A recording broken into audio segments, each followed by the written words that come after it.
Welcome to Moment Talk. I'm your host, Shisamoa. This is episode 12. On today's discussion, we have a gentleman that was married for 15 years, but his marriage crumbled in front of him. He was contemplating suicide. He went to his backyard, had a handgun, and almost pulled that trigger. But there was one thing that stopped him. Besides that, his dad passed away not so long ago, too. There was so much pressure on this gentleman. But listen to this story and how he came about and how he came and find himself again. Well, first, let's thank our sponsors. Let's jump right back into it. Today's sponsor is brought to you by She Sells Menswear. Are you looking for the latest trendy men's fashion? Look no further. She Sells Menswear carries handcrafted bow ties, suit accessories, and everyday streetwear. They're your one-stop Hmong-inspired men's shop. You can search them online at www.xixomenswear.com. Now let's get back to the show. Hey everyone, I'm super excited. We have Tuhua on the other side, and he's here to talk about his personal relationships and his failed marriage. I'm super excited to talk with him. He has a lot of knowledge. He's a pretty high scholar himself too. And how's it going, man? I'm doing all right. Thanks for having me on the show and talk a bit about my experience. And yeah, I'm pretty excited. So I see some of your stuff that you're doing too. So a lot of praise for you for entrepreneurship. It's not an easy job and role, but you've been doing a lot of good things, and a lot of praises out for you for your doing to the community. Thank you. Now let's go back. Oh wow, you said you've been married for 15 years now? Yeah, about I was married about 15 years. Divorced about 3 years ago. Your wife was not Hmong, she was Laos or Thai, am I correct? She was half Hmong, half Lao. So, just a little bit background about. Did you want me to just give a little background about who I am too, or? Yeah, just a little bit about me. Originally we came to this country. We lived in California for about 10 years, about 20 years or so, and then we moved up to Minnesota, and then I met my ex-wife out in California when I was still going to college down in Southern California. So I met her through online. We met, and when I left, we started a long-distance relationship. So it went well. I really loved her a lot. We have a lot. I felt at the time there was some fit. I think when I look back at it, it was more of feeling, but not more of future goals or future plans together. I was more driven toward climbing up the corporate ladder or in my career, and she was more traditional.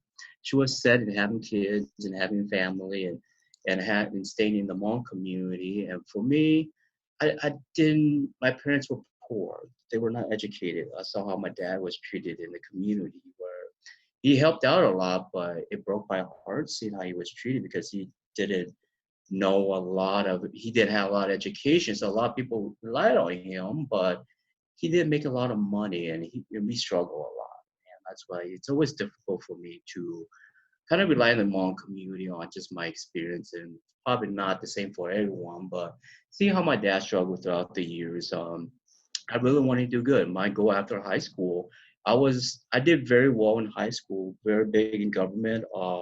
My overall GPA at the end was about 3.99, close up there, doing straight A's throughout the whole year. I was pretty involved. I was president of Southeast Asian Club for 2 years. Did some very good campaigning and helped a lot of kids on developing some scholarship, being able to take them to Magic Mountain for a few years, and well respected. And when I went to college, my goal was to become a cardiac thoracic surgeon. That was my main goal. And I shot high because it wasn't just my dream, it was also my parents' dream as well, and my family. I wanted to make them proud and want able to help them out of our situation. And I felt at that time I could do it. Personally, I could do it, but when I look back at it, there was a lot of obstacle, and I wish I could have overcome a lot of those obstacles. But a lot of those obstacles were geared toward financial obstacles that you wish there were some other way to overcome some of them. And I think if I held strong and kept staying in Southern California and pursue my undergrad and have gone to medical school either in UCLA or Johns Hopkins or USC, I think I could have become a surgeon, but I'm the oldest of seven and the oldest of my side, of my dad's side of the family, and I don't know. I had that obligation, that filial obligation. When your father asks you to do something, it's hard to refuse. And it was very difficult for me to leave Southern California where I have that goal, that plan, because I knew that it was a struggle at first, but if we worked through it, I believe I could help them. But my father wanted me to be close to home and be there, and he missed me. He wanted me to be in the community, and I talk about that with them, and I decided to leave Southern California and left to Minnesota. And at that time, I was talking to my ex-wife back and forth too, and we really connected on a lot of similarities. And it then I moved up to St. Paul, and then I don't know if things started to fall apart when I transitioned over to Minnesota. Well, wow, I mean, quite the accolade and achievement. Your dad should be very, very proud of you, man. I'm proud of you. You know, with that being said, and your dad, growing up poor, and you are really the oldest son, that pretty much gives you a lot of pressure. Now, let's start with talking about the enormous pressure of doing well and representing the family. Please describe what that means and it looks like to Yeah, you. yeah, representing the family is being a good example, not just onto yourself, but to your sibling as well. And I know growing up, it was tough. We were growing up in Cali, and a lot of people could attest that we were living in the Central Valley, and that was like one of the worst places to raise your kids in the Fresno area and Tulare area. And a lot of the kids that I was president at the time that were in my club, a lot of them were in trouble. They were trouble youth. A lot of them were ex-gay members, and but I gave them some hope, and they were able to do some certain things. But for me, it was hard for me to deviate away from being the good son. There's pressure at times where it was overwhelming, where I felt like running away from home multiple times, and my parents didn't really understand the American standard way of living or how to raise a kid in the American environment. And I tried to be as patient as I can, but there were days where you just feel like, is this really worth it at the end of the day? But when I look back at it and I look at my siblings, it's there's six others, and if you are the oldest, start that trend, a lot of them will follow that trend. And it was hard for me to even consider that, and I battled through it, and I was able to be accepted to 6 or 8 colleges after high school, and I decided to attend the University of Laverne down in Southern Cal, and it was a tough transition going down there. I was the only Hmong there, and it was the first time I was away from Hmong community, and I actually cried that whole week.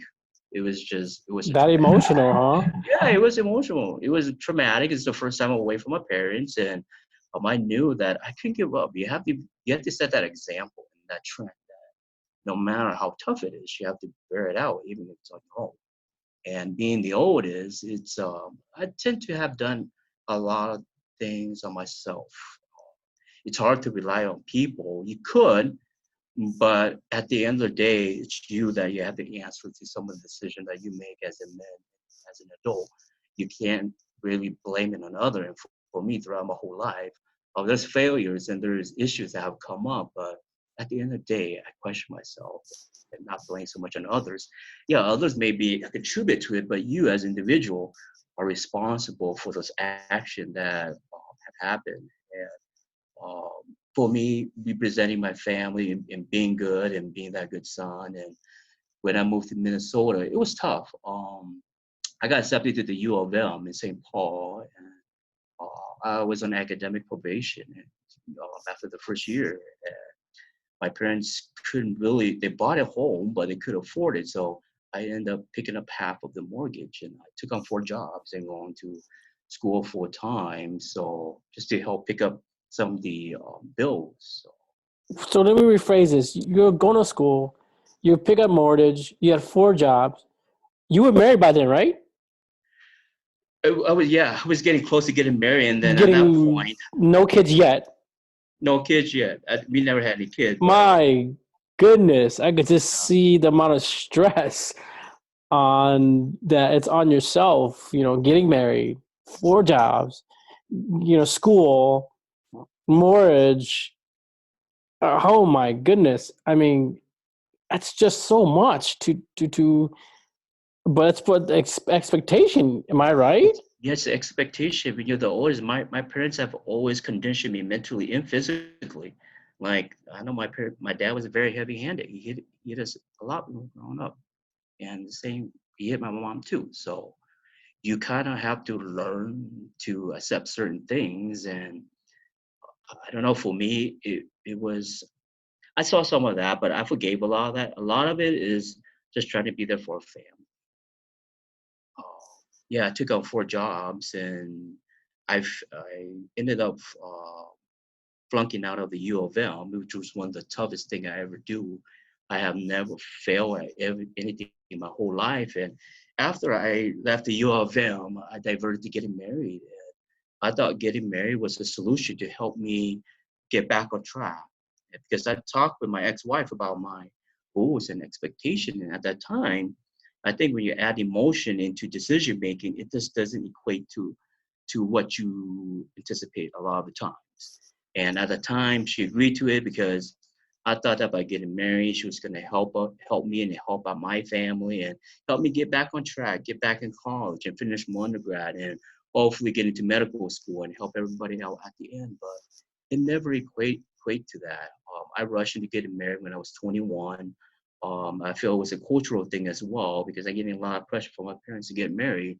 It set an example since I was the oldest and the oldest in our family and started getting involved in the community and with the kati and stuff. And I tried doing that, but when I started doing that, my school started suffering too because every weekend you have to be out and you out in the community and doing the function. You don't really have the time to come and do your work or study. So that also contribute to why I fell out of the U of M as well. When I got married, we were very in love. I wrote poem, my song for her. I was in choir at the time, so I had a decent voice at the time. So I would sing for her almost every time we finish talking the phone call would go for 2 3 hours, and I wrote a lot of stuff to her, and I That's felt probably why she fell for you, man. yeah. And when I look back at it, I don't know. It was nice to do, but when you pour on a lot of things like that for just all the single guys,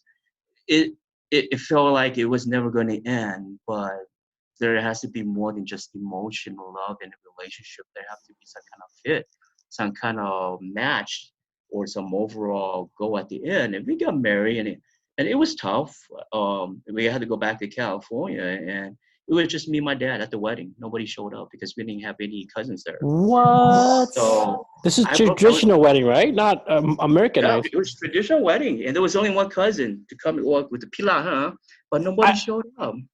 hold up. Your dad has put so much of his time to help other. It's just, I would say, courtesy to return the Yeah. favor. It's not like an obligation, but if let's say you're Kutupilana, I would love to these you when you in your time to come, at least to Sure. give back my time. It's just my gratitude and it's my moral, right? Hmm. It's not like a mandatory like I have to do this, but I just can't believe that you got married. It was you, your dad, and Tupila, 3 of you guys total. Yeah, that's it. Did to Bikongna, like a cousin, distant cousin, wasn't even a close cousin. So I don't know. It was very hard for me, but in my heart, I love this woman so much that I hope to do that for her. And, Mm, never you look back at it, and I don't know. I see. I mean, Uh, I see that you love your ex-wife very much, and let's let's move on like about the middle of it. Let's say you're in your 8 7 years, you're still climbing corporate ladder. You're out of you obviously dropped out a long time ago. yeah. Tell us where you're at then, right in the middle of the marriage. Like, So was things when going I dropped, well? yeah. So when I dropped out of college, I started picking up just regular minimal job, and I started working in a lab in a hospital in St. Paul, and it was paying minimal wage, and she found a minimum wage job too, and we were living with my parents, and it got complicated. It's just the way my mom is set up, and we weren't able to live with them, so we ended up find our own home in St. Paul. So we moved out and we bought a home, and we kept going at it. And deep inside of me, it bothered me because I know inside of me I could do more than what I'm doing. And my wife, ex-wife at the time, thought it's okay, we had enough. But deep inside, when I look back at the sacrifices that my parents have made for me, I felt I need to do more. And just reading the history of the Hmong people, how with the war and the amount of people that gave their life up for us to be where we are. For me, mediocrity wasn't an option. I felt like I need to keep striving and keep going.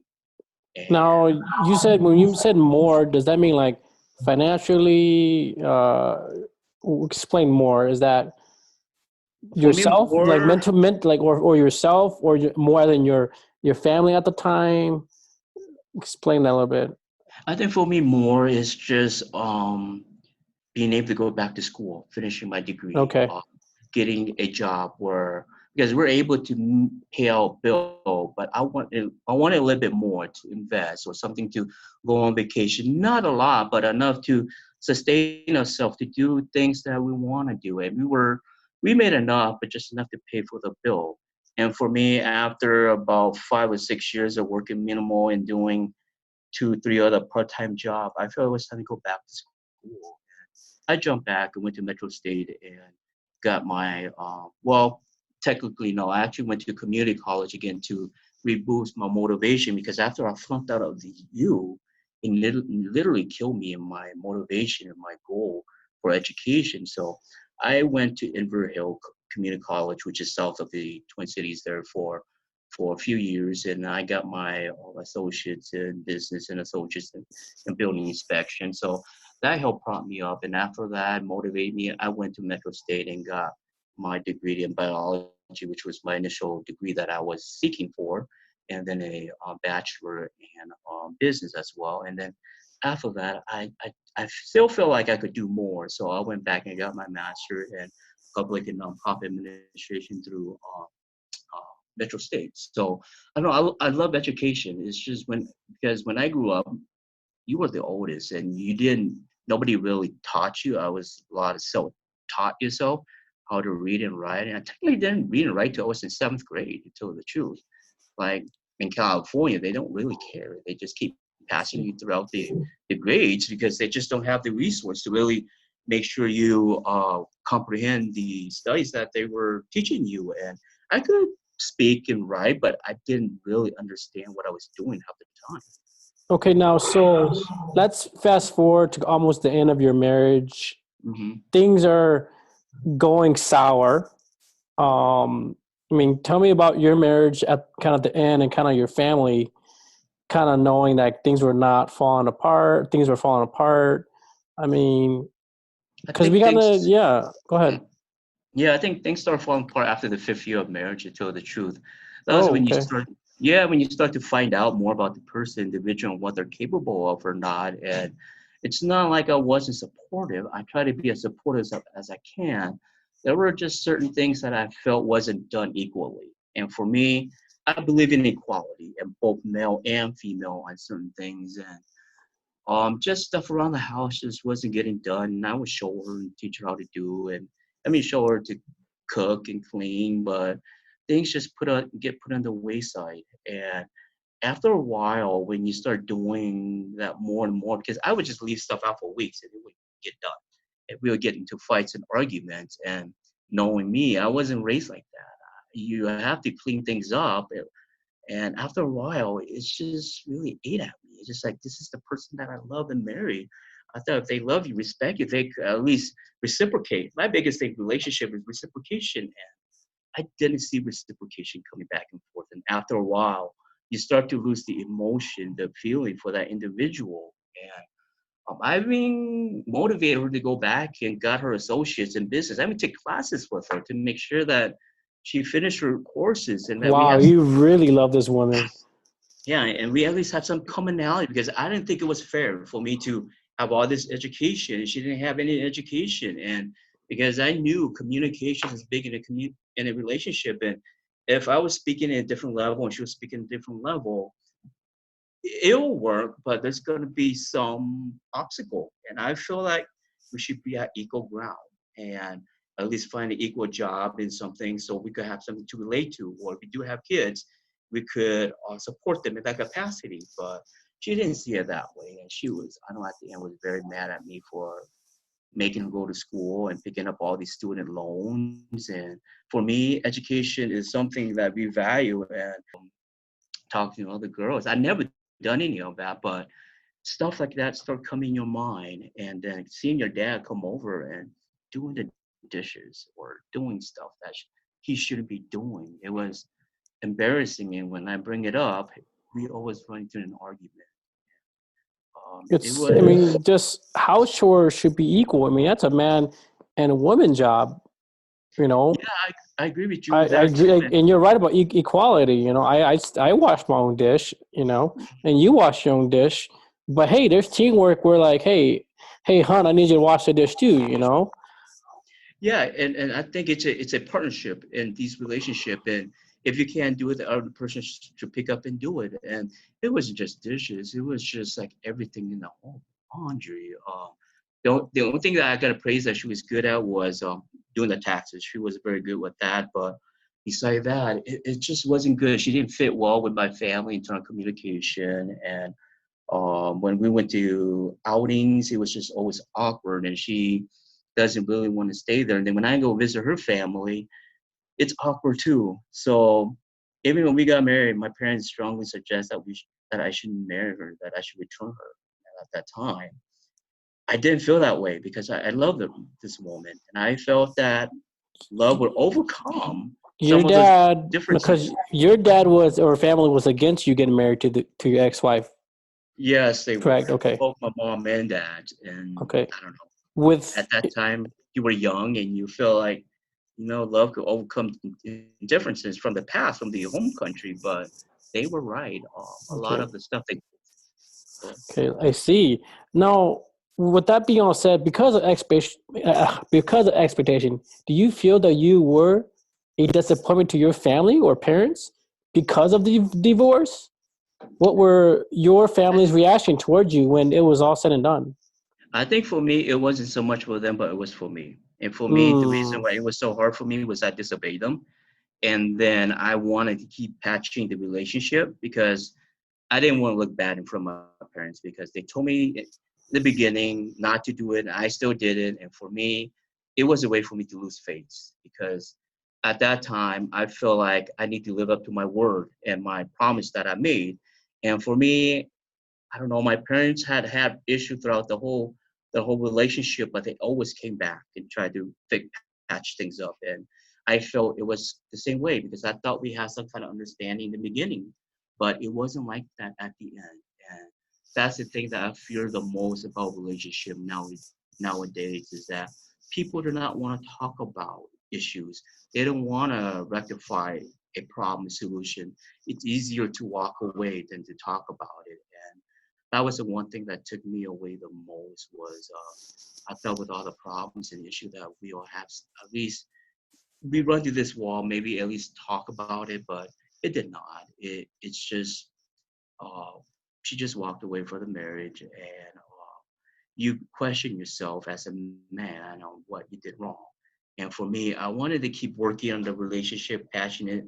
And as a typical man, we tend to try to fix things, and women tend to be more emotional. And if you don't meet a lot of their emotional need, they tend to pull away. So I feel like as much as I tried, at the end, it got worse and worse. The last 6 months was part of my life. now, with your, it seems like I'm making an assumption here. Was her love of just spending more time with her because you were working jobs and climbing corporate ladders, and did she feel like the love that you give her wasn't just from you doing things for her, but instead just would rather with you I just sit there and watch Netflix or something, because that's her Yeah. kind of love. Yeah, but I think for her the biggest thing, and I admit it too, is not having children. I think we try to have kids, and we struggle with that. And I had no problem on having kids, but when you look at a person, individual who can't take care of themselves, it's hard for me to have a kid with that individual. And I should have ended the relationship way earlier than I should. But it was hard for me to bring a kid into this world knowing that the individual, because I test her out on certain things on what she's capable of. I know I shouldn't, but I usually try to feel things out. And there's certain tasks where they like the idea of following through from beginning to end was not there. And for me, it would be very irresponsible for me to bring a kid into this world when the mother is not fully attentive, where they like the idea, but the follow through and the hard work that goes into raising a proper child is not there. And that was the hardest part for me. And there could have been ample opportunity where we could have seek treatment, but I don't know. It was my fault as well. I should have told her to end it because I just didn't feel it was the right fit. But I feel like we gone this far. Maybe we'll work things through, but time goes fast when you get older, and stuff that you think is just going to be a month or two end up being 5, 10 years. When you account in job, work, stress, it really goes fast. And time went pretty fast.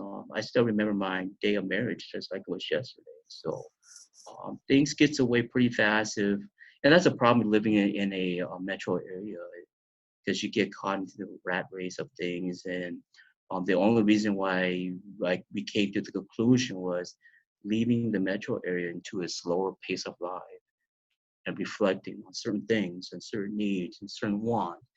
And for me, it was clear, but for her, it was not. She wanted kids, but at the end, we tested ourselves. I came out okay. She was okay too, but knowing a little bit about biological processes, there's a little bit more complication to women's biology than men. And I feel there was some other things that were involved on her side that she looked more deeply into. But when she got that result that she was normal, she just left. With she started to change within the next month or two and just left. So yeah, I see. yeah. You know, with the failed marriage, you trying the woman that you love, and it all failed. You went spiraling to a very, very dark place. How did you cope that? It's tough, especially if you're a guy that wants to do well and a good moral guy. It's difficult. I think if you're one of those guys that plays around and cheat here and there, then it's not so bad to come out of that. But when failure is a big thing in your life and you want to set a good example, it does. Because after the marriage, I couldn't sleep in our bed for almost a year. I been sleeping up on the sofa, and I cried almost every single night to sleep. And to help with it, and I started working out, and I work out for at least 3 hours or more just to help me sleep, because sometimes the pain could be overwhelming. Did you ever contemplate it like suicide? Yeah, a lot of times. Really? I thought about taking my knife out back to my dad's deer stand and ending it all a lot of times. I actually took the gun out there, but the thing that I didn't pull the trigger was my dog. I had 2 dogs with me, and I couldn't shoot my dog. Uh, if I did, Now, let's go maybe more spiral than that. yeah, You recently lost your dad. huh? I mean, you recently just lost your dad, right? Yeah, I and the mean, we're thing was that, talking after a 15-year marriage, you were separated from your wife, yeah, and then recently you're contemplating suicide, and even more recently, your dad passed away. You're like your hardworking dad. actually, my dad passed right before I got divorced, and that's where I think I started falling apart. Was my dad passing before that, and I think the whole situation would have been better if my dad was around with the divorce. But my dad was that one person that could go to, that he comes to me and talk to me. They help alleviate me out of issue, not just only me, but everybody in the clan. He was more like the moderator or the psychologist that everybody go to when there's a problem or issue. He tried to understand the full spectrum of thing, and I think it could have been better if my dad was alive, but what made it tough was my dad wanted me to help end his life too. That was very difficult for me at the end, where he was in the ICU and he knew there was not a lot of option in going home and being taken care of in that manner was difficult. And he had me drawn up to do not resuscitation order. And at that time, I felt it was a way to ease the pain, but his pain, it wasn't for me. I was the only one in the ICU room there. And he had asked me, and I didn't fight him, but I had a long discussion with him for almost an hour in tears. I asked him, "Is this really something you wanted to do?" He told me yes. And after being what he have gone through, sometimes tears can't wipe away the pain and sorrow. I see. So I let him go, and I still feel guilty to this day. I felt I should have done more to help him. I feel your dad should have been very proud of you. You know, you're the oldest son. You accomplish very much, you know, with all the accolades. And even though you can bring him a grandchild, I feel like he's still been very, very happy you. I mean, whatever between you and your dad chat in that hour, I could feel it was very emotional and Yeah. probably a whole hour of very wise wisdom. And I know you had more. You had more than that hour. I know you have a lifetime of wisdom, but Yeah. that hour was his, last few words to say to you. Yeah, it was tough for my father growing up too. We had our ups and downs in relationship, but I think I spent a lot of time with him at the hospital. He was sick a lot, so I was always there, spending nights with him and translating for him throughout the years. And doing that last one was very difficult for me. And I don't know, it was when he passed away in hospice and I held him. Um, I don't know. I still feel like it was just yesterday, and you feel more as a son, as the oldest. I think you feel at fault, and yeah, it was his decision. But when a individual is down to those options, where I have offered him to come stay with me, but he had mentioned that he know that my wife wouldn't like the idea. It was best to. It was time to depart. Leave, and he could have at least another 4 or 5 years with him if he had taken the remedy to help him, but he did not, seeing what he'd been through. And again, his last word was being in a relationship and not being given the love and reciprocation back is one of the hardest. And seeing him going through war, taking care of all his siblings, at least 13 of them, and struggling through life and with illness and ailment, still holding himself well to where he is. It was hard to see him go. A lot of people did too. It was hard, very difficult for me.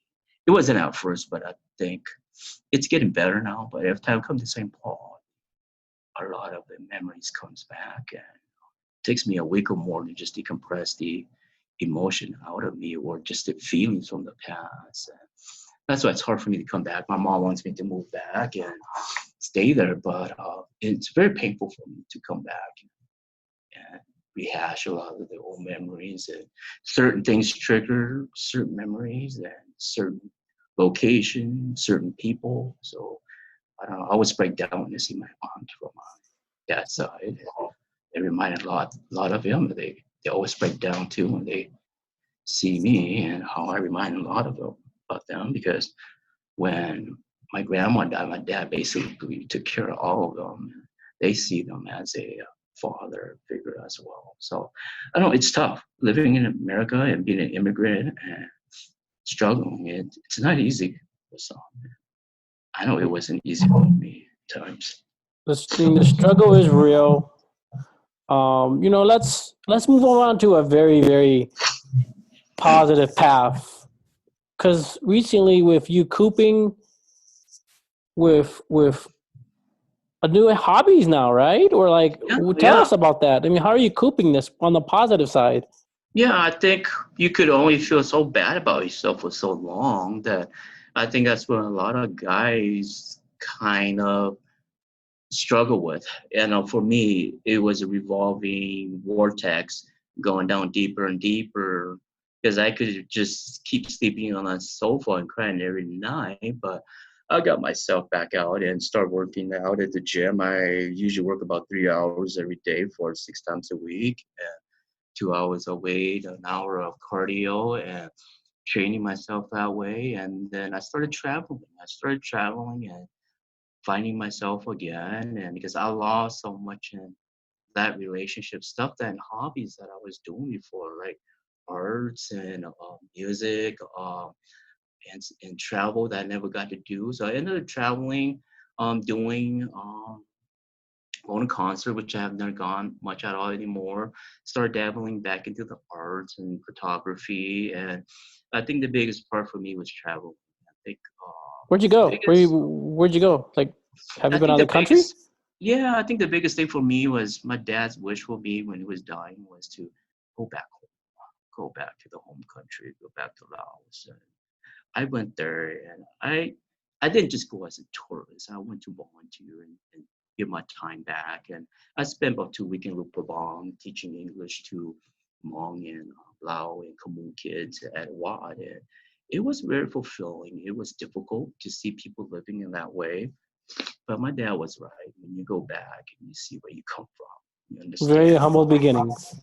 It is. So you make you think, you know what, the situation that you're going through, it's tough, but when you talk to some of these kids or some of these adults that finished college that are just struggling to make a living, working these restaurants as waitresses and waiters, it was hard for me to those nights where I couldn't sleep, where a lot of them were asking you for solution or option or how they could do to get out of their situation. And when I look at that and look at my situation, yeah, my situation is bad, but when I look at some of these individuals and what they're trying to do just to make it through the day, it really changed your mind, your perception on what you have and don't have, and what you should be giving back. So, yeah, a big passion of mine now is just when I go on trips and stuff, I like to at least donate my time, volunteer my time to a cause. And for me, it always been with the kids.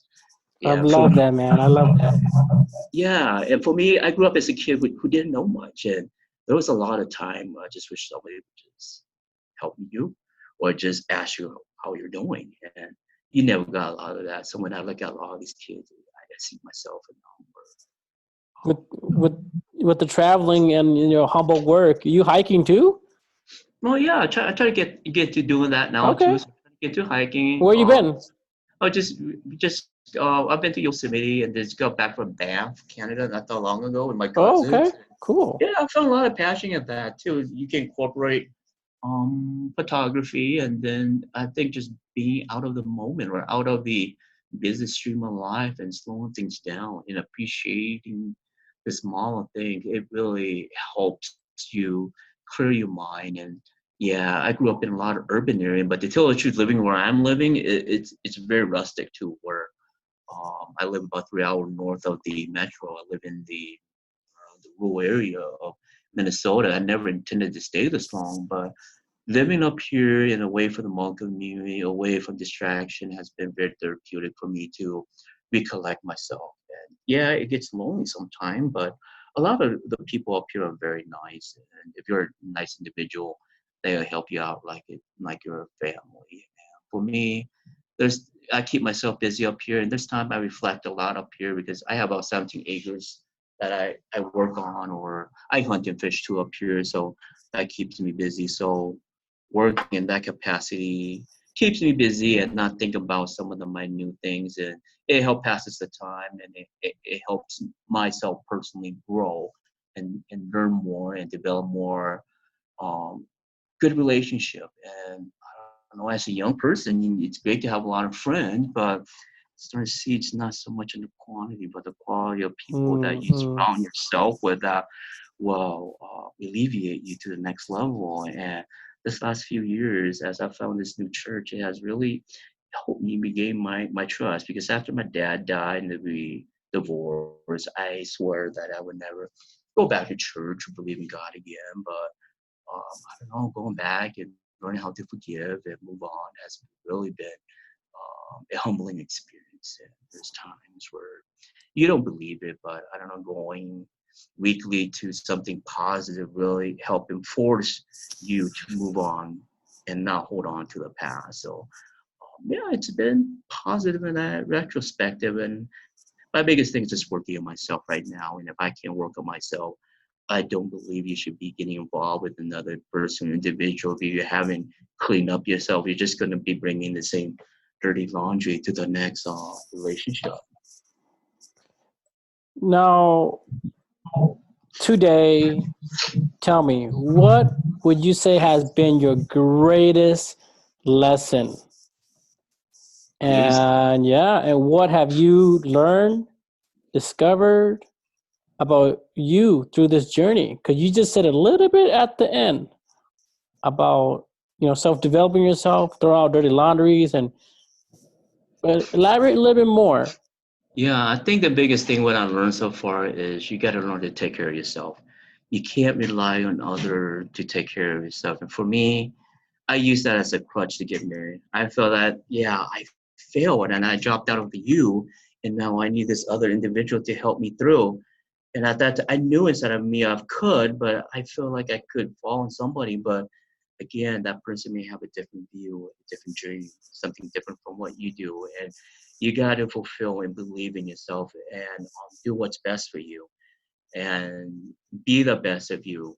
And for me, if I have to bring another woman into my life, it's not for her to complete me, but to complement me, to complement my strength, and to help prop my weakness. And I should be reciprocating the same thing back.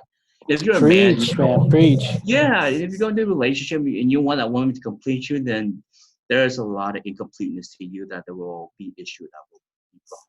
And for me, I told you, I hate dating. I hate doing the small minutia of small talks. And for me, I don't know, I like to find the right fit, right person, and I just don't like going out there and dating a lot. And for me, I don't know. I've been dating 3 years, too, true, 3.5 years. Never been on dating. And I have been the most happiest in my whole life. Where um, I'm not singling it out that I will not be in a relationship, but I want to make sure that I'm ready and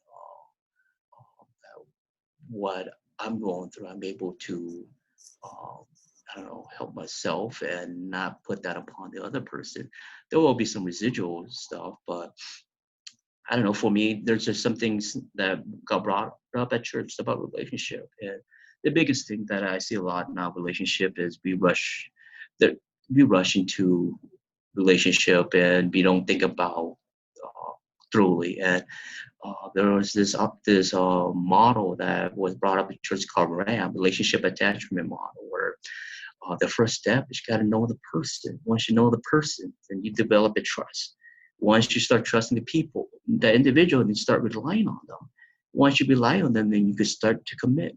And then once you have that commitment, then you can start going into the physical aspect of things. And I think a lot of us run into knowing people and then automatically run into the physical aspect. And admittedly, I did that too, where I did really build the trust and rely on the other person.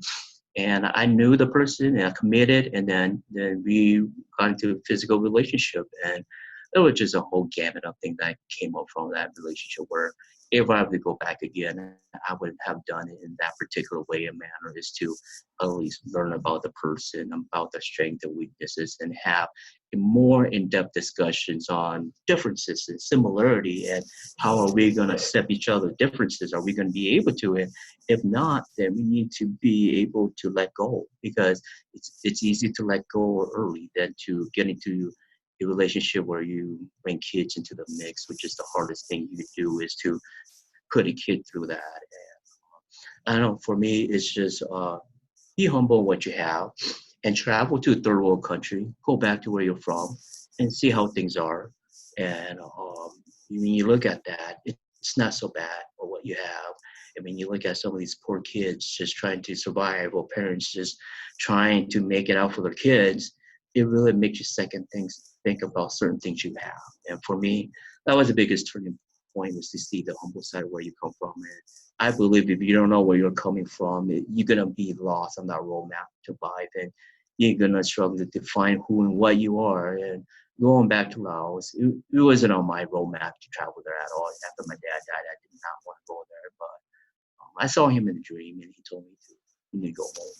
So I decided to make that trip, and it had really changed me inside out on how I view Good. things. And, yeah, so Good. I bet when you saw these kids and you're helping them, teaching them English, it really opened your eyes, and maybe it gets you very humbled where you it come from, where does. they come from. Yeah, the biggest thing that I took away from that was these kids were not complaining. They were happy with what they have and don't have. And they were just trying to live life. Like when I come back to the US, I actually feel a little bit depressed, where I see so many people complaining about some of the most minute things and complaining about certain things. And yeah, there's issues, but if we kind of change our perspective on things, I don't think we would have such a divisive society what we have. And I actually thought about getting a job and staying there. It's just the whole mentality of the people mindset is just so different here in America. And yeah, it's nicer. We have good jobs and good opportunity, but we just don't have the collaborative effort of helping each other authentically. Like here, it Hey, just always bring has to that be some up. kind of condition. Since you mentioned that, me and my friend, very good friend, is we started a nonprofit organization. We built a school, and hinting we're looking for a Oh yeah. teacher. So we're looking for a teacher. It's back in Laos, in Alia. Oh, So just kind of throw that at oh you. really? Oh. Oh, that's So nice, it's nice. Good for you guys. yeah, there's some nonprofits that I work in, but man, it's Oh, been a good. full hour of fun filled, sad, and love Yeah, it about is. this topic. Wow. Um, I want to wrap this up, and we can't thank you enough. Oh, sure. I'm just wow, with your relationship, your hard working, and then your marriage and your divorce, your dad passing away. I'm glad that you really started to find yourself and you didn't pull the trigger. Yeah, And it's tough for it's tough for men, Hmong men, I think men in general to come out and talk about some of these issues where we're always made out to be the tough one. And I gotta admit, I thought I was tough, but I always thought I was gonna live a decent life, that I have everything planned. I was one of those individuals who have benchmarks that every 5 years I would hit, but I don't know, life doesn't work that way as you get older. There's a lot more obstacles that you can't control or manage, and you just kind of have to go with it and be flexible and adaptable to the conditions. So, yeah, I'm actually pretty happy now, and yeah, I'm able to do a lot of things that I wasn't able to do, and the biggest thing is just helping other people. It makes me feel much more happier than just I don't know, spending on redundant items or supplies. So. well, cool, man. We're gonna wrap this up. I can't thank you so much for your time, Yeah, Duhua. no, thanks. It's fun. So So appreciate that. So yeah, thanks for reaching out. likewise. And they said Hmong men doesn't express their emotion. If you could see my video, it was like someone cut some onions, and it was very, very emotional. I'm glad Tu Hua has come out of this rut. He's out traveling, hiking. As you heard, he went out to Thailand and did some volunteer work. It seemed like he opened his eyes when he did that, and I'm so happy for this gentleman. And Tu Hua, I wish you the best, man. Hope you find another great woman one day. Or if you choose to stay single, travel the world, my friend. Travel the world and find happiness. Again, thanks. But lastly, let's thank our sponsors. Who also believes in building family values. She believes not only in investing in your future, but also investing in your present moment, creating time and memories with your family. If you have any insurance needs or any questions, please don't hesitate to call her at the link below. Also, a special thanks to DJ Peter for using his beats. You can check him out at YouTube.